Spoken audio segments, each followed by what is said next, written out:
Salam jumpa pemirsa, kembali di Breaking News Investigasi Indonesia. Sebelumnya, Majelis Hakim Pengadilan Negeri Kota Tasikmalaya, Jawa Barat menjatuhkan vonis 1 tahun 8 bulan penjara terhadap 4 anak yang diduga menjadi korban salah tangkap. Mereka dinyatakan terbukti bersalah melakukan kekerasan yang menyebabkan korban luka berat.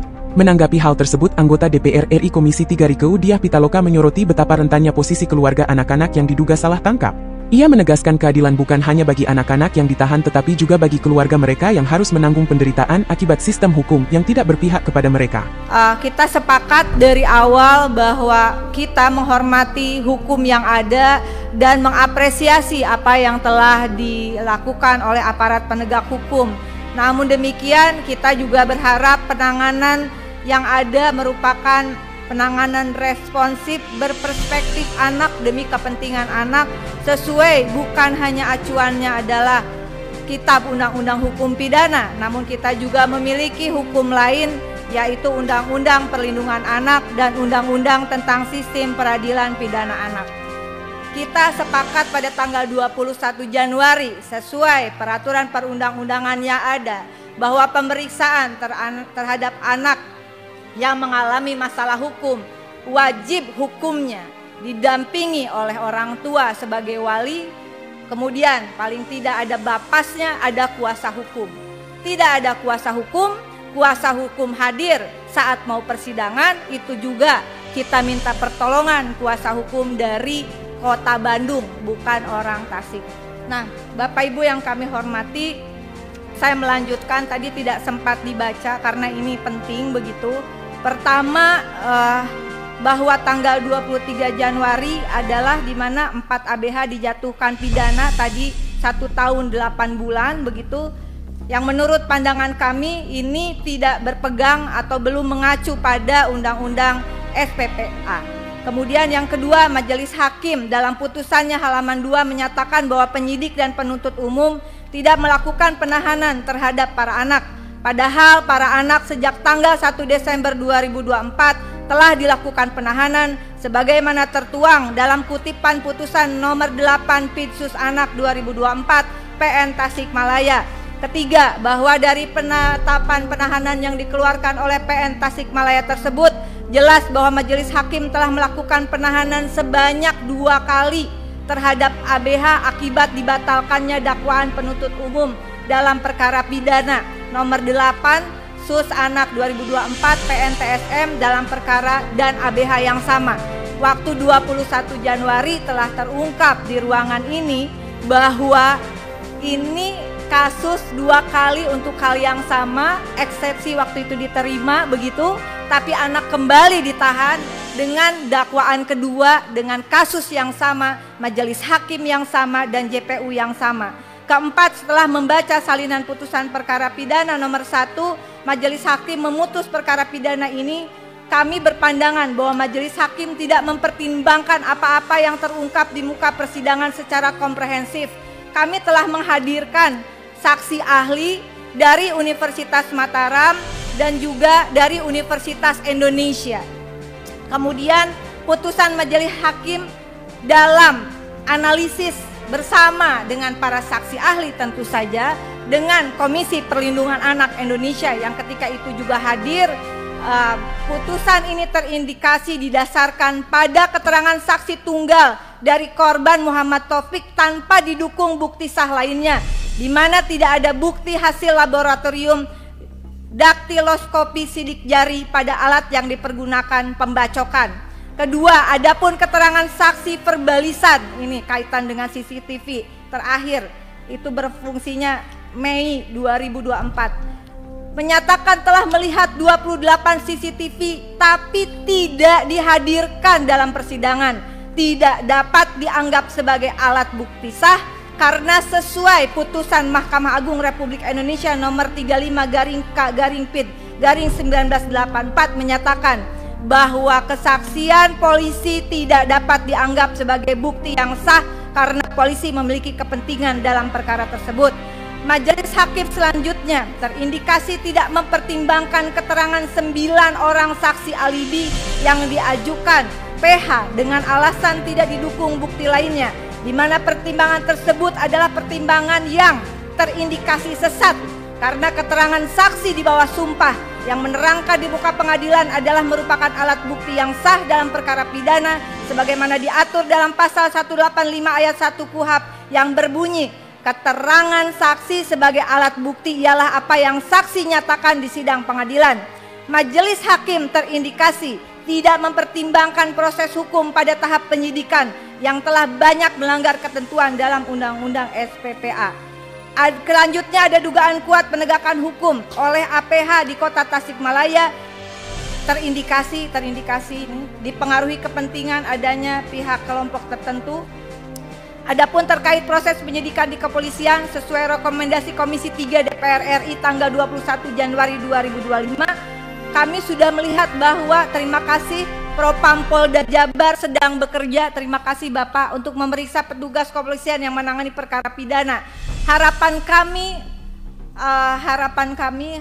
kuasa hukum saya yang mendampingi kasus ini, Pak Habib, ini soal anak-anak ya, dan kita semua juga ada di dalam ikatan sumpah jabatan, bukan hanya APH yang berada di ikatan sumpah jabatan. Kami hanya berpikir kalau kejadian seperti ini terulang lagi setelah kasus Vina Cirebon, lalu bahkan satu anak ini sebetulnya ketika kejadian ada di Jakarta, tapi kemudian ditetapkan sebagai tersangka. Kita semua sepakat pelaku kekerasan dalam hal ini khususnya kasus pengeroyokan di Tasikmalaya, tangkap, adili, tapi jangan sampai salah tangkap. Ini nggak bisa didiamkan berulang kali. Ini lolos lagi Pak Habib, ini akan memicu hal lain. Saya percaya APH kita tidak takut pada kekuatan-kekuatan lain di luar peraturan perundang-undangan. Kami meminta Komisi Yudisial atas kemudian dorongan dari Komisi 3 untuk memeriksa majelis hakim tentang adanya dugaan pelanggaran etik dalam proses peradilan terhadap para anak. Kemudian kami juga memohon dukungan kementerian yang membawahi Bapas kelas 2 Garut untuk memeriksa kinerja pembimbing kemasyarakatan yang bernama Martini SHMH. Hadirnya baru tanggal 3 Desember, BAP-nya tanggal 30 November. Lalu mengakui mendampingi, padahal orang tua dipaksa untuk membaca saja 1 Desember dini hari. Kemudian yang terakhir, sebelum putusan mempunyai kekuatan hukum tetap, para anak tidak ditempatkan di LPKA Bandung tetapi di LPKS Pangandaran. Karena ini kami mengajukan upaya banding, teman-teman kuasa hukum mengajukan upaya banding ke Pengadilan Tinggi Bandung. Bapak Ibu yang kami hormati, besar harapan kami, sekali lagi saya sepakat dengan Pak Ketua, Pak Habib yang berulang kali, kita tidak dalam proses mengintervensi putusan pengadilan. Karena siapapun tidak bisa mengintervensi. Tapi pengalaman berharga saya dengan Pak Habib ini, kasus di Nisera ya Pak Habib.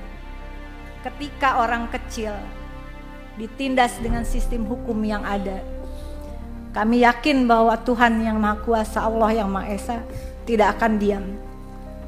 Kasus orang-orang kecil, bayangkan itu sampai vonis bebas. Waktu itu saya berjuang dengan Pak Habib dan teman-teman Komisi 3. Vonis bebas kasus pembunuhan.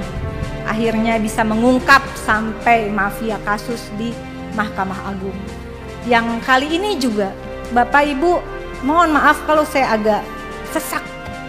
Orang tua mereka rata-rata adalah orang tua, boleh saya katakan istilahnya single mother atau kita sebutnya janda dengan pekerjaan yang mereka lemah secara posisi ekonomi dan sosial.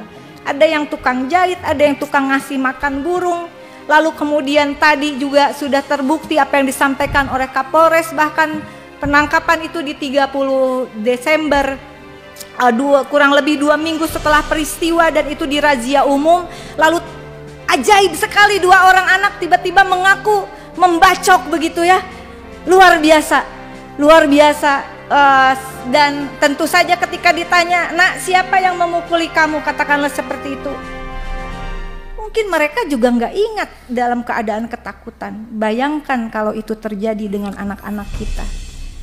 Mungkin sekarang kita punya jabatan Bapak Ibu, tapi ya Pak, juga tidak semua saudara kita itu punya jabatan. Ada saudara kita di kampung juga yang tidak punya jabatan. Ketika peristiwa ini didiamkan, tentu saya sangat menghormati. Mohon dukungan juga kepada Komisi 3 agar ada anggaran untuk CCTV bagi Kepolisian Republik Indonesia, biar CCTV bisa dihidupkan dan bisa menjadi alat bukti dipersidangkan. Mohon maaf kalau terlalu panjang karena ini masa depan anak. Sebagian sudah tidak berani sekolah Pak Habib, ya karena ada indikasi teror. Ibu ini sampai dipaksa, dipersekusi untuk pindah dari kontrakannya. Dia hanya seorang penjahit, harus berhenti jahit, sekarang jualan es. Kita berada di komisi yang penuh berkah. Saya terima kasih bisa ada di sini. Terima kasih untuk kesempatan bicara panjang lebar ini. Semoga ada keadilan untuk anak-anak dan siapapun rakyat Indonesia yang menghadapi. Sementara Yulida, salah satu orang tua dari keempat anak yang diduga salah tangkap, tak kuasa menahan tangis saat mengingat kembali di malam ketika anaknya Dewe 16 tahun dibawa ke Polres Kota Tasikmalaya. Dalam rapat dengar pendapat yang dilaksanakan pada hari Kamis 30 Januari 2025, ia menuturkan sejak awal dirinya tidak pernah mendampingi anaknya dalam proses pemeriksaan. Yulida juga mengungkap kondisi anaknya setelah ditahan dalam kondisi berantakan usai disiksa dan membuat hatinya merasa hancur. Selain itu, Yulida juga menambahkan bahwa orang tua lainnya mengalami perlakuan serupa, tidak diberi akses mendampingi anak mereka dalam pemeriksaan. Bu Yulida orang tua dari di telepon, Pak. Enggak, anak ibu namanya siapa? Dani Wijayanto. Dani. Jadi ibu tidak mendampingi, Bu? Enggak. Tidak. Waktu diperiksa anak ibu tidak mendampingi. Tidak sama sekali, Pak. Tidak sama sekali. Saya waktu itu ditelepon sama Ibu Kanit jam 11 malam lebih 15 menit. Saya langsung ke Polres Tasikmalaya Kota. Saya waktu itu langsung ke ruangan penyidik. Ya terus gitu. Pas dibilang gitu, ini orang tuanya siapa? Dani Wijayanto. Ya silakan tunggu aja di lobi katanya. Di luar. Di lobi. Ya. Jadi ketika anak ibu diperiksa, ibu nggak ada di sampingnya? Nggak mendampingi sama sekali, Pak. Tidak terus waktu itu menunggu orang tua yang lainnya pada datang. Waktu jam 2 malam itu saya dipanggil. Saya yang pertama dipanggil, Pak. Waktu itu udah selesai BAP-nya, berkasnya tebal, Pak. Saya harus baca semua itu. Sedangkan di waktu itu saya tidak pernah mendampingi. Jadi ibu dipanggil ketika selesai gitu ya? Yang foto selesai. Tadi ada Pak, izin tadi operator yang foto tadi pendampingan apa yang disebut pendampingan tadi. Nah, ini tanggal 3, Bu ya. Ada ibu nggak, Bu? Maaf, Bu, di sini. Nggak ada itu waktu itu, Pak. Itu ini nggak ada foto ibu ya? Nggak ada. Ini foto siapa nih penyidik, coba Pak ini Kapolres. Ini siapa nih? 4 anak abia. Ada Dani nggak nih ini? Itu Dani yang sendiri, Pak. Nggak ada. Dani yang mana, Bu? Ya. Atas kanan. Ya. Itu. Yang jilbab itu bukan ibu, Bu? Bukan. Bukan. Oh, itu siapa tuh, Pak Kapolres? Tolong ditanya ke penyidik. Yang di belakang tuh siapa pakai jilbab? Ini waktu kapan? Ini siapa? Itu ibu ya, bukan? Ya, itu didampingi waktu disuruh tanda tangan udah jam 9 pagi itu. Tanggal 1 Desember. Tanggal 1 Desember jam 9 pagi. Ya. Jadi bukan saat diperiksa ibu di sampingnya. Bukan, Pak. Bukan. Itu bukan waktu pas lagi Dani di BAP. Pak Propam, tolong disimak nih, Pak. Ya. Benar, Pak, itu bukan, Pak. Bukan pas waktu BAP. Waktu diketik itu pengakuan anak saya tidak pernah mendampingi anak saya, Pak.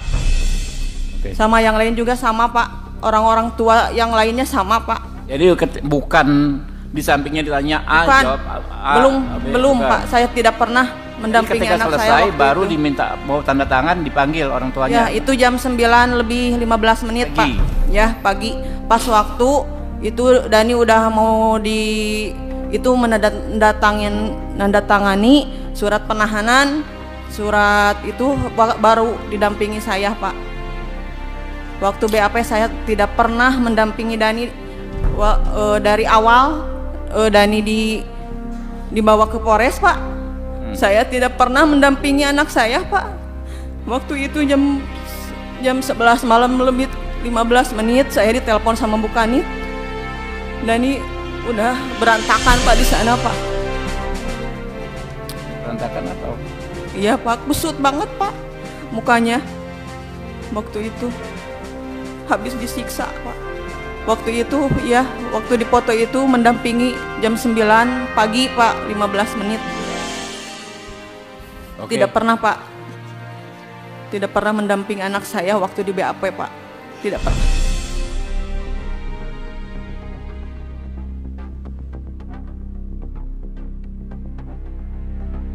Demikian informasi kali ini.